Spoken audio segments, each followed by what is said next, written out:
Assalamualaikum warahmatullahi wabarakatuh. Saya Anissa Rahma dari kelas akuntansi 19C akan menjawab UTS pajak pertambahan nilai. Soal yang pertama, jelaskan menurut pendapat kalian apa yang dimaksud dengan subjek PPN. Menurut saya, subjek PPN adalah pengusaha kena pajak, baik orang pribadi maupun badan, yang melakukan kegiatan usaha yang berkecimpung dalam usaha barang kena pajak atau jasa kena pajak. Nomor 2, jelaskan beserta dengan pasal dalam Undang-Undang PPN apa saja yang dimaksud dengan objek pajak PPN. Dalam Undang-Undang PPN, pasal 4 ayat 1 berbunyi, yang A, penyerahan barang kena pajak di dalam daerah pabean yang dilakukan oleh pengusaha. Yang B, impor barang kena pajak. C, penyerahan jasa kena pajak di dalam daerah pabean yang dilakukan oleh pengusaha. D, pemanfaatan barang kena pajak tidak berwujud dari luar daerah pabean di dalam daerah pabean. E, pemanfaatan jasa kena pajak dari luar daerah pabean di dalam daerah pabean. F, ekspor barang kena pajak berwujud oleh pengusaha kena pajak. G, ekspor barang kena pajak tidak berwujud oleh pengusaha kena pajak. Dan H, ekspor jasa kena pajak oleh pengusaha kena pajak. Yang kedua, objek PPN menurut pasal 16C, objek pajak pertambahan nilai yang berupa kegiatan membangun sendiri yang dilakukan tidak dalam kegiatan usaha atau pekerjaan oleh orang pribadi atau badan yang hasil pembangunannya digunakan sendiri atau pihak lain yang batasan serta tata caranya diatur dengan peraturan Menteri Keuangan. Lalu, pada pasal 16D, pajak pertambahan nilai dikenakan atas penyerahan barang kena pajak berupa aktiva yang menurut tujuan semula tidak untuk diperjualbelikan oleh pengusaha kena pajak, kecuali atas penyerahan aktiva yang pajak masukannya tidak dapat dikreditkan sebagaimana yang dimaksud dalam pasal 9 ayat 8 huruf B dan huruf C. Yang ketiga, jelaskan apa saja itu dasar pengenaan pajak PPN dan berikan contohnya.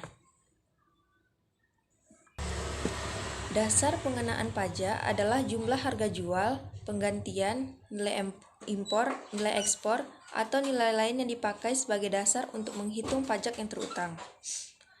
Dasar pengenaan pajak yang digunakan untuk menghitung besarnya PPN terutang, PPh pasal 22 terutang, PPh pasal 23 terutang, dan PPh pasal 4 ayat 2 terutang. Contoh perhitungan dasar pengenaan pajak adalah sebagai berikut. Contoh perhitungan dasar pengenaan pajak adalah sebagai berikut. CV Aditya Sakti menjual komputer seharga 10 juta, tidak termasuk PPN kepada PT Sari Rasa Abadi. Maka dasar pengenaan pajak atas penjualan komputer adalah sebesar 10 juta, yaitu PPN terutang adalah 10% dikali 10 juta, yaitu 1 juta. Contoh yang kedua, CV Gunung Slamet menjual komputer seharga 22 juta, termasuk PPN kepada Bendahara Dinas Pendidikan. Maka dasar pengenaan pajak atas komputer adalah dasar pengenaan pajaknya 100 dibagi 110 dikali 22 juta sama dengan 20 juta. PPN terutangnya 10% dikali 20 juta sama dengan 2 juta. Yang keempat, jelaskan apa saja DPP PPN nilai lain dan berikan contohnya. Nilai lain pajak pertambahan nilai atau sering disebut nilai lain PPN merupakan istilah yang digunakan untuk mendefinisikan nilai yang menjadi dasar pengenaan pajak DPP untuk PPN. DPP PPN yang diklasifikasikan oleh Direktorat Jenderal Pajak meliputi: yang pertama, harga jual, yang merupakan semua biaya yang diminta oleh penjual atas penyerahan barang kena pajak atau BKP. Yang kedua, penggantian, yang merupakan nilai berupa uang yang diminta pengusaha karena penyerahan jasa kena pajak atau JKP, ekspor JKP atau ekspor BKP tidak berwujud. Yang ketiga, nilai impor, yang merupakan nilai berupa uang yang menjadi dasar perhitungan bea masuk ditambah pungutan lainnya yang dikenakan pajak berdasarkan ketentuan peraturan Pabear untuk impor BKP. Yang kelima, nilai lain, Nah, nilai lain yang dimaksudkan ini merupakan nilai berupa uang yang ditetapkan sebagai DPP atas dasar Peraturan Menteri Keuangan atau PMK. Penggunaan nilai lain PPN dimaksudkan untuk mengidentifikasi DPP yang bisa dikenakan pada beberapa transaksi tertentu, khususnya yang berada di luar klasifikasi DPP PPN pada umumnya. Nomor 5, jelaskan menurut bahasa kalian apa itu pajak masukan dan berikan pula contohnya. Pajak masukan adalah pajak yang terjadi ketika pengusaha kena pajak membeli barang kena pajak. Contohnya seperti misalnya saya membeli laptop termasuk barang yang dikenai pajak dan itu termasuk pajak masukan bagi saya. Sedangkan nomor 6, apa itu pajak keluaran dan memberikan contohnya? Pajak keluaran yaitu pajak yang terjadi ketika saya menjual barang. Seperti contohnya, seperti tadi saya membeli barang, itu pajak masukan buat saya, tetapi bagi penjual itu merupakan pajak keluaran. Yang ketujuh, jelaskan mengenai saat dan tempat terutang PPN, serta berikan contohnya. Saat terutang PPN, yang pertama, saat penyerahan, impor, pemanfaatan, atau ekspor. Yang kedua, saat pembayaran, jika dilaksanakan lebih dulu. Yang ketiga, saat-saat lain, seperti yang pertama, untuk BKP berwujud saat penyerahan kepada pihak pengirim. Yang kedua, untuk BKP tak berwujud saat pengakuan piutang, penagihan, atau saat penandatanganan kontrak. Yang ketiga, untuk penyerahan akibat perubahan bentuk, penggabungan, atau pemekaran usaha saat hasil RUPS ditetapkan. Tempat terutang PPN. Yang pertama, tempat pengukuhan PKP berlaku atas penyerahan BKP atau JKP. Yang kedua, dimasukkannya BKP berlaku atas impor. Yang ketiga, tempat kedudukan pihak yang memanfaatkan atau berlaku atas pemanfaatan BKPTB atau JKP di dalam daerah pabean. Yang keempat, tempat bangunan didirikan, berlaku atas kegiatan membangun sendiri. Yang kelima, tempat kedudukan kantor cabang, berlaku atas penyerahan antar cabang. Contohnya, rumah siap pakai dijual dan diserahkan secara nyata tanggal 1 Agustus 2014. Perjanjian jual beli ditandatangani tanggal 1 September 2014. Saat pajak terutang adalah tanggal 1 Agustus 2014. Penyerahan barang tidak bergerak yang dilakukan dengan suatu perjanjian akan menyerahkan barang tersebut dalam masa tertentu tidak dapat digunakan untuk menentukan saat pajak terutang. Yang kedelapan, jelaskan serta berikan contoh mengenai perhitungan PPN serta tata cara pembayaran dan pelaporannya menurut bahasa kalian dan sertakan contohnya.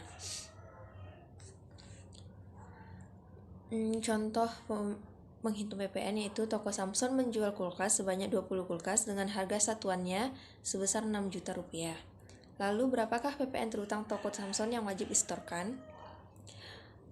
Total DPP atas penjualan 20 kulkas yaitu 20 dikali 6 juta sama dengan 120 juta. PPN yaitu 10% dikali 120 juta yaitu 12 juta. Jadi PPN terutang wajib disetorkan toko Samson adalah sebesar 12 juta. Tata cara pembayaran dan pelaporan PPN. Yang wajib membayar atau menyetor dan melapor PPN yang pertama adalah pengusaha kena pajak. Yang kedua, pemungut PPN, yaitu kantor bendaharawan dan kas negara. Yang kedua, bendaharawan pemerintah pusat dan daerah. Yang ketiga, Direktorat Jenderal Bea dan Cukai. Yang wajib disetor, yang pertama oleh pengusaha kena pajak adalah PPN yang dihitung sendiri melalui pengkreditan pajak masukan dan pajak keluaran. Yang disetor adalah selisih pajak masukan dan pajak keluaran, bila pajak masukan lebih kecil dari pajak keluaran. Yang kedua, oleh pemungut PPN atau PPNBM adalah PPN yang dipungut oleh pemungut PPN atau PPNBM. Tempat pembayaran atau penyetoran pajak. Yang pertama, kantor pos dan giro. Yang kedua, bank pemerintah kecuali BTN. Yang ketiga, bank pembangunan daerah. Yang keempat, bank devisa. Yang kelima, bank-bank lain penerima setoran pajak. Yang keenam, kantor Direktorat Jenderal Bea dan Cukai khusus untuk impor tanpa LKP. Saat pembayaran atau penyetoran PPN. Yang pertama, PPN dan PPNBM yang dihitung sendiri oleh PKP harus disetorkan paling lambat tanggal 15 bulan berikutnya setelah bulan masa pajak. PPN yang tercantum dalam SK PKB SKP KBT dan STP harus dibayar atau disetor sesuai batas waktu yang tercantum dalam SKP KB, SKP KBT, dan STP tersebut. PPN atas impor harus dilunasi bersamaan dengan saat pembayaran bea masuk, dan apabila pembayaran bea masuk ditunda atau dibebaskan, harus dilunasi pada saat penyelesaian dokumen impor. PPN yang pemungutannya dilakukan oleh bendahara pemerintah harus disetor paling lambat tanggal 7 bulan berikutnya setelah masa pajak berakhir. PPN yang pemungutannya dilakukan oleh Direktorat Jenderal Bea dan Cukai yang memungut PPN atas impor harus menyetor dalam jangka waktu sehari setelah pemungutan pajak dilakukan. PPN dari penyerahan oleh Badan Urusan Logistik harus dilunasi sendiri oleh PKP sebelum surat perintah pengeluaran barang atau DO ditebus. Apabila tanggal jatuh tempo pembayaran atau penyetoran jatuh pada hari libur, maka pembayaran atau penyetoran dapat dilaksanakan pada hari kerja berikutnya. Saat pelaporan PPN, yang pertama, PPN dan PPNBM yang dihitung sendiri oleh PKP harus dilaporkan dalam SPT Masa dan disampaikan kepada kantor pelayanan pajak paling lambat 20 hari setelah masa pajak berakhir. Yang kedua, PPN yang tercantum dalam SKP KB, SKP KBT, dan STP yang telah dilunasi segera dilaporkan ke KPP yang menerbitkan. Yang ketiga, PPN yang pemungutannya dilakukan bendaharawan pemerintah harus dilaporkan paling lambat 14 hari setelah bulan dilakukannya pembayaran atas tagihan. B. Direktorat Jenderal Bea Cukai atas impor harus dilaporkan secara mingguan selambat-lambatnya 7 hari setelah batas waktu penyetoran pajak berakhir. 4. Untuk penyerahan tepung terigu oleh Bulog, maka PPN dihitung sendiri oleh PKP harus dilaporkan dalam SPT Masa dan disampaikan kepada KPP setempat paling lambat 20 hari setelah masa pajak berakhir. Dalam hal jatuh tempo penyetoran atau batas akhir pelaporan PPN bertepatan dengan hari libur termasuk hari Sabtu atau hari libur nasional, penyetoran atau pelaporan dapat dilakukan pada hari kerja berikutnya. Sarana pembayaran atau penyetoran pajak yang pertama, untuk membayar atau menyetor PPN digunakan formulir surat setoran pajak atau SSP yang tersedia di kantor-kantor pelayanan pajak dan kantor-kantor penyuluhan dan pengamatan potensi perpajakan atau KP4 di seluruh Indonesia. Yang kedua, surat setoran pajak atau SSP menjadi lengkap dan sah bila jumlah PPN yang disetorkan telah sesuai dengan tercantum di dalam daftar nominatif wajib pajak atau DNWP yang dibuat oleh bank penerima pembayaran, kantor pos dan giro, atau kantor Direktorat Jenderal Pajak dan Cukai Penerimaan Setoran. Baiklah, terima kasih saya telah menjawab seluruh pertanyaan.